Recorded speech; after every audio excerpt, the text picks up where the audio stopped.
Hello, I'm Riley, and this is the Diegetic Advancement Podcast. Welcome to the Diegetic Advancement Podcast. Today is going to be a little bit of a different format. I took the show outside into my home gym for a segment I might call Between the Sets, if it becomes a regular thing. I lift some weights and talk about random gaming stuff.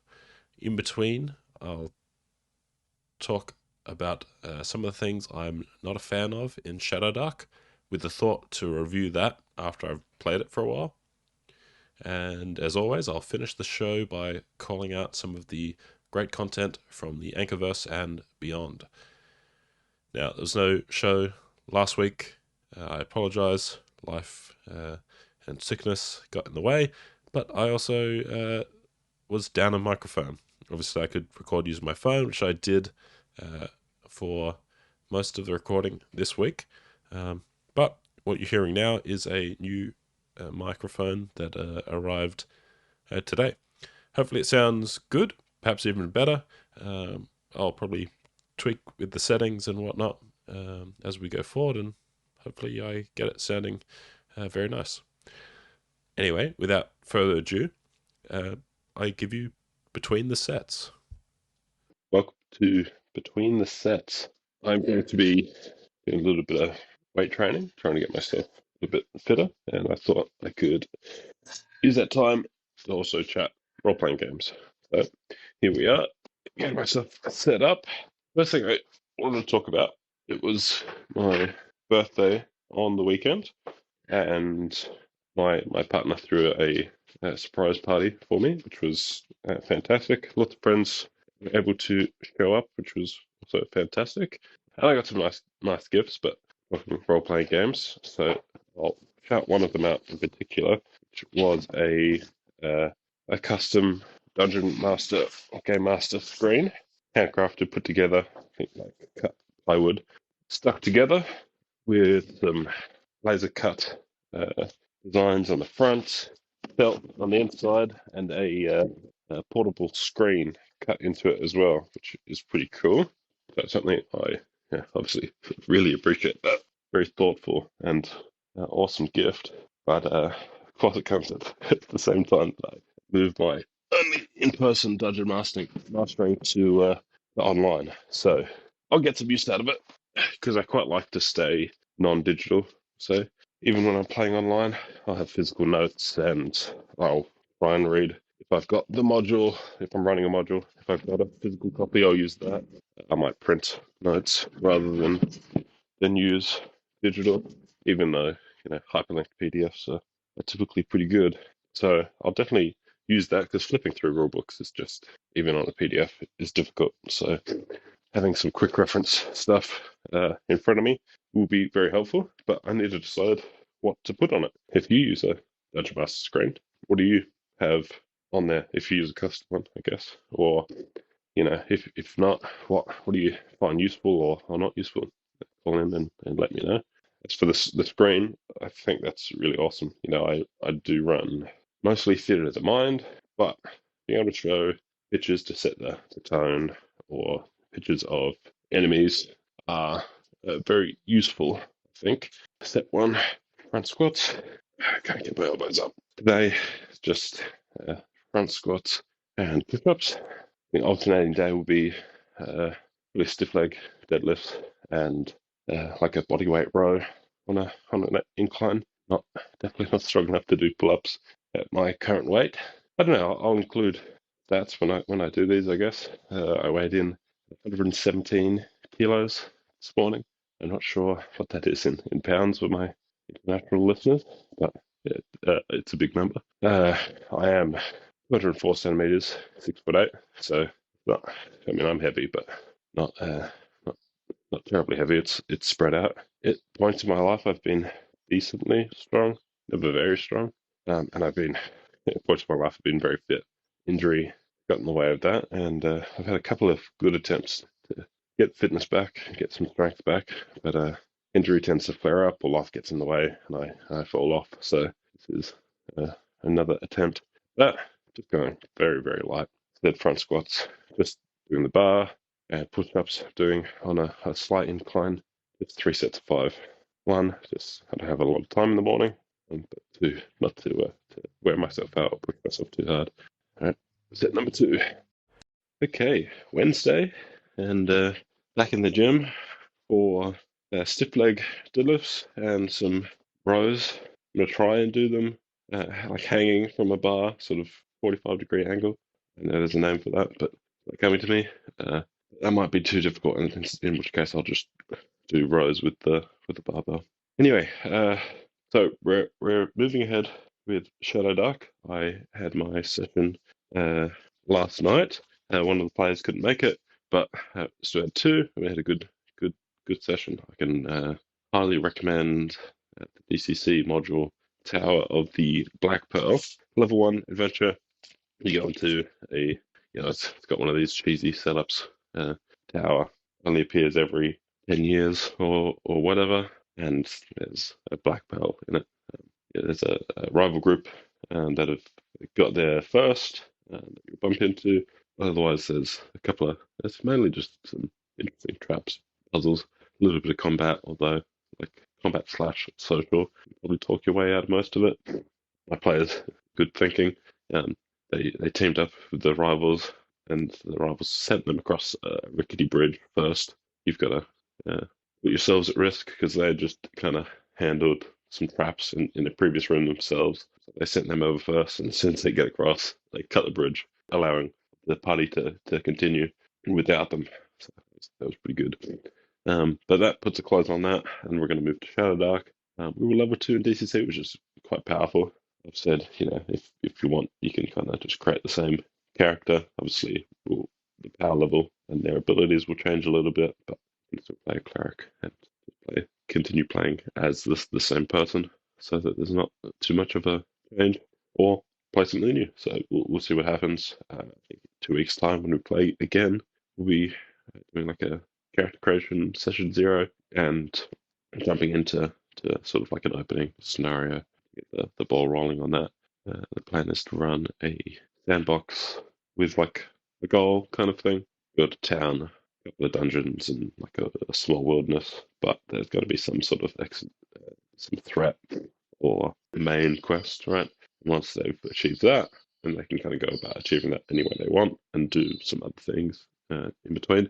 But once they achieve that, we'll know that the campaign is finished, or at least move on to something else. Call that the end of the season, and then whether we change game systems, put new characters, or continue those characters on.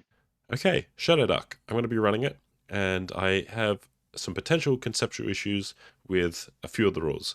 It's nothing deal-breaking, obviously. I'm fairly positive on the game as a whole. I did get some interesting questions about, why would you run this over BX, and I plan to try and answer that after I've run it for some time. But I wanted to focus on some of the rules that I'm not sure about, or I tend to have a negative feeling on, so that I can come back after having run the game for a while and see if my opinions still hold out. I'm going to jump straight into it, go pretty rapid fire. It's going to be all negatives. Please don't take that as my actual review of the game.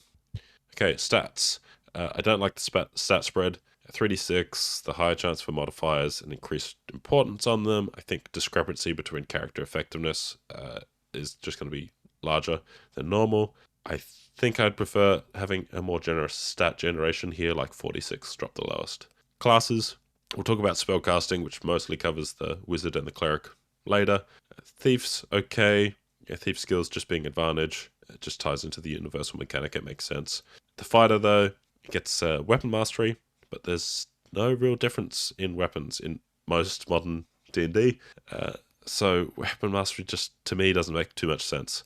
Beyond getting it on one melee weapon and one ranged weapon, you're just not going to want to use other weapons. You could find a magic item and go, nah. I think this should just be a flat bonus. Talents, conceptually I don't mind them. I do like that 2 fighters are going to be different, though you don't need talents to make 2 fighters different. Again, I think this could end up being a place where luck could create a character which is much more effective than another one. I also think most of these are fairly boring. I don't know how to spice them up, but it's typically plus one to the thing you do, or +2 to a stat, which is going to give you a +1 to the thing you do, and a little bit more. The really only interesting one is from the wizard, where you get to create a magic item, though I don't like that being a talent. XP and advancement, an abstracted version of XP for treasure. I don't think that needed abstraction. It just adds uncertainty where none existed previously. If players pick up some treasure, they're not sure what XP they're going to get from it. Whereas you pick up 1,000 gold, you're getting 1,000 XP. We also have the same advancement rates for all classes. I'm unsure how that will feel. It's just different. Spellcasting, again, this is probably just different, departing from Vancian, though as a game I just played in, you can just fail all your spells and do absolutely nothing. Whereas I think most of the time with Vancian, your spells are a little bit more guaranteed to work. Of course, the opposite is possible, and you never fail and can cast forever. We'll see how this feels. I think it is actually probably an easier sell to new players than Vancian. It's also a critical fails here. Not sure how this is going to feel, especially in contrast to DCC, which we're coming from and is clearly the inspiration. Luck tokens, I don't mind. Meta currency, don't need it in my games, but it's fine. I don't want to give them out for good play, though. So this is probably going to be one of the things I house rule, giving one at the start of each session or gaining one on a nat one. Talked about this on other podcasts, but good play doesn't need to be, I don't think needs to be incentivized or rewarded. It is its own reward. Okay, the real-time mechanic. There's nothing necessarily wrong with it, but I only run a couple hour session, so an hour torch seems a long time, and I don't like attacking the light. Sure, if players are careless with their light, it might go out, but that's going to be as a result of their action, not a random stiff breeze in a dungeon. Also, the always-on initiative, I don't think this will work. Obviously, there is the freeform mode, which is just playing normally. I think play is going to tend towards that. I'll try always-on initiative, but I'm not going to enforce it. Lastly, absence of rules. I'm not sure to what extent this is going to affect me, but notably there's no rules for retainers and hirelings. So this is something that we're going to have to create ourselves. There might be some other things that I find that I wish I had from the book. With that, that is most of the things that I'm negative or unsure about with the Shadowdark rules. Again, basically everything else is pretty A-okay, and I'm just focusing on the negatives to revisit those after play. So please don't take this as a negative review, and we'll check back in probably in a few months. Playing fortnightly, at least a few months, will give me some experience, enough to have a more informed opinion on the game. Anyway, that's it. Back to the rest of the show. Yeah, let's start actually lifting, because it's 4 minutes now. Stiff leg, nice and easy. Of course, as I said, going nice and light and easy to start with. I was still feeling it in my legs yesterday from the first session. Not too bad. But when you haven't done stuff for a while, you don't need a lot. Get a bit of a workout. And if you push yourself too hard, that's rows. A little bit cramped doing them. I'm definitely using some legs. Not too bad. What else is going on? That's kind of it. I've struggled to find the time to really get going with solo play. It's not for a lack of trying. It's just still battling sickness and got commitments, so I haven't had an hour to myself. But characters rolled up. It should be fairly simple to just play. I'm just gonna really ask myself a few questions to figure out what the goal of the group is. You know, what's the impetus for them going out and exploring. That doesn't need to be any concrete or like a particularly compelling reason. It might just end up being they're greedy or something. You know, they would just want gold.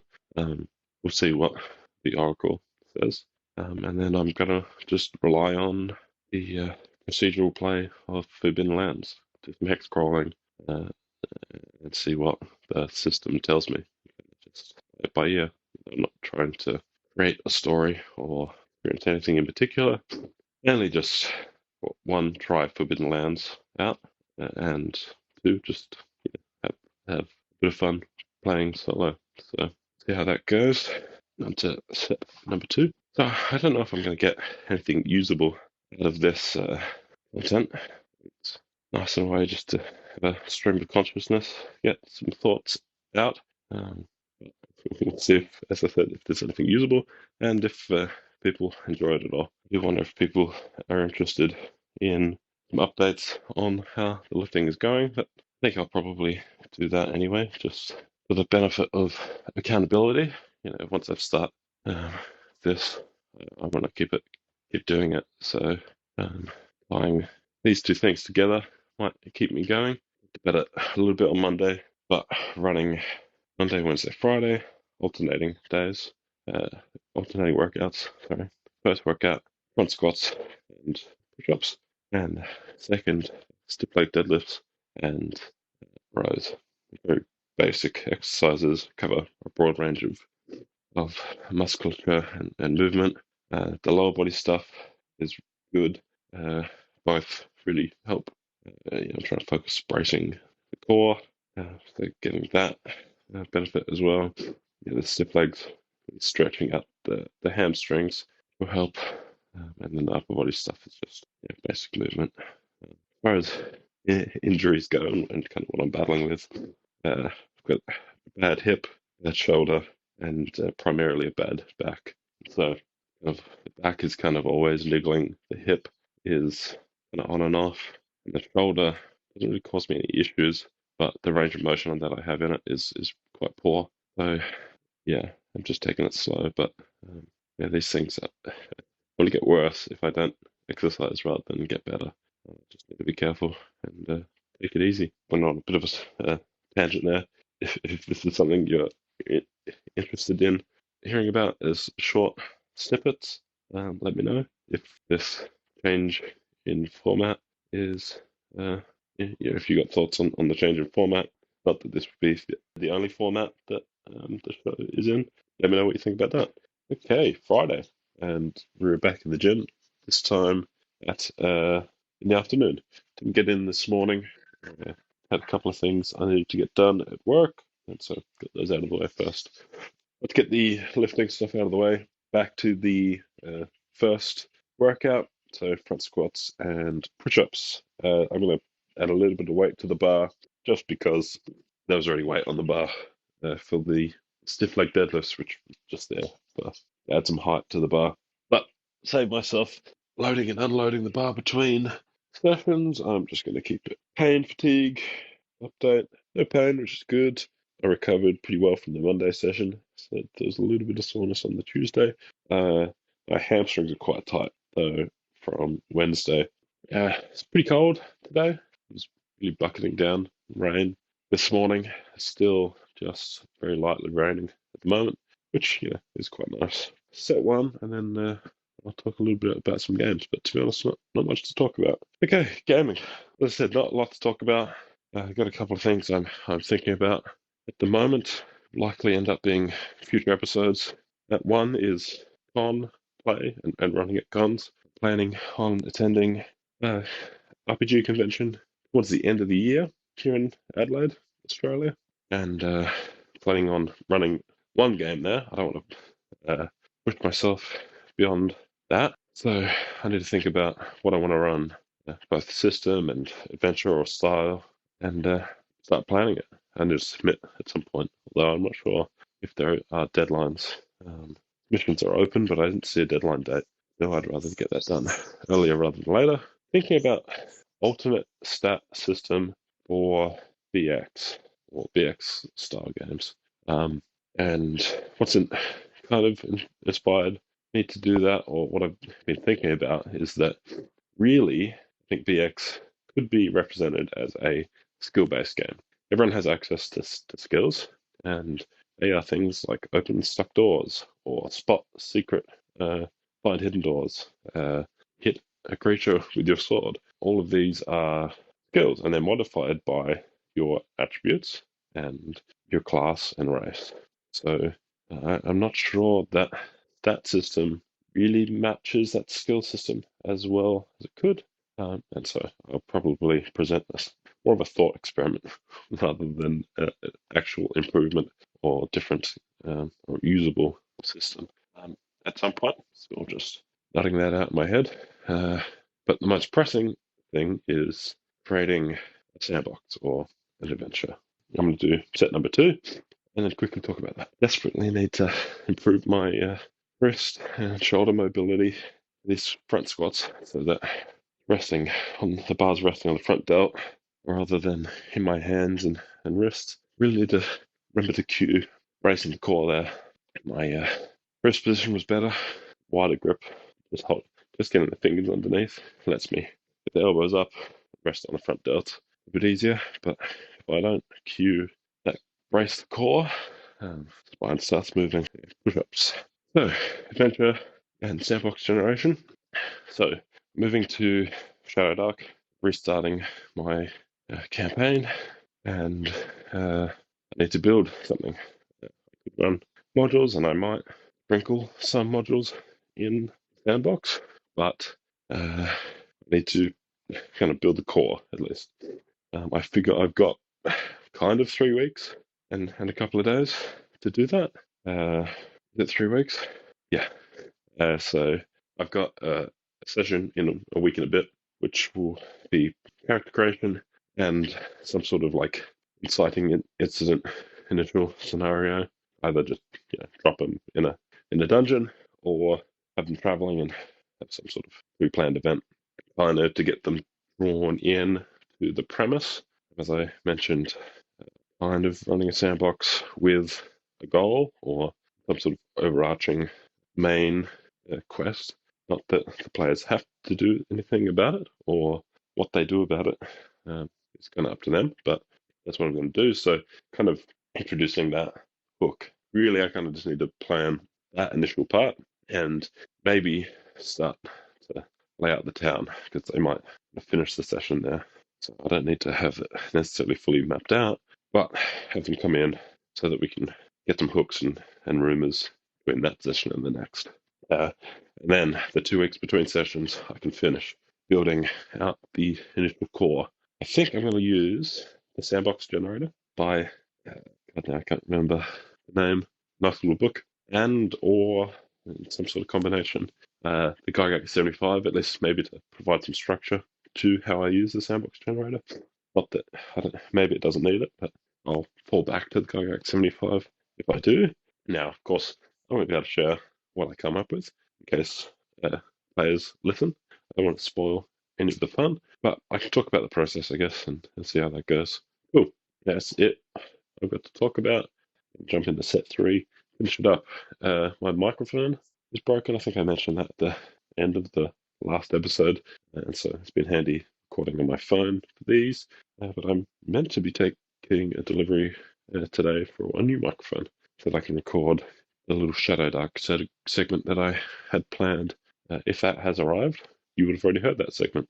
If it hasn't, then I don't know what I'll do. Anyway, set 3, and I'll go back inside and get warm again. All right, catch you all next week. Okay, we're running long, so I'm not going to be able to shout out everything that I would like to.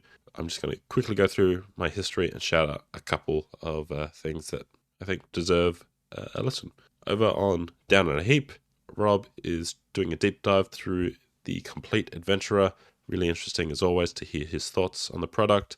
And unfortunately, it could be some of his last shows. So go check those out.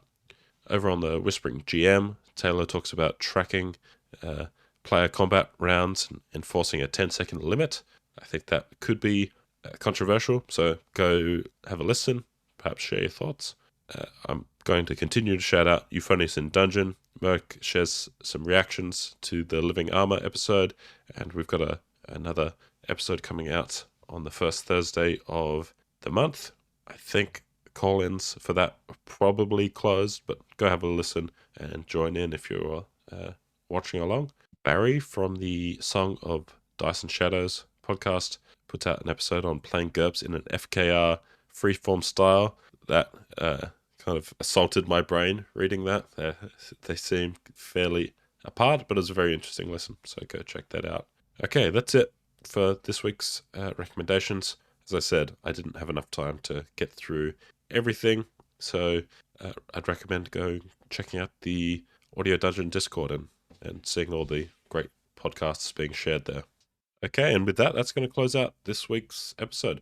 Thank you very much for listening. I hope you've enjoyed it. We'll see you think about the difference in format. That's certainly not going to be a constant thing, but I think I'll continue with it, at least in little short snippets.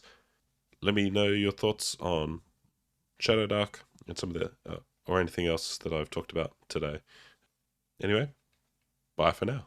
I'd love to hear your feedback. You can reach me via Spotify, SpeakPipe, Discord, or email. Those details, along with everything I've talked about today, are in the show notes. Thank you so much for listening. Bye for now.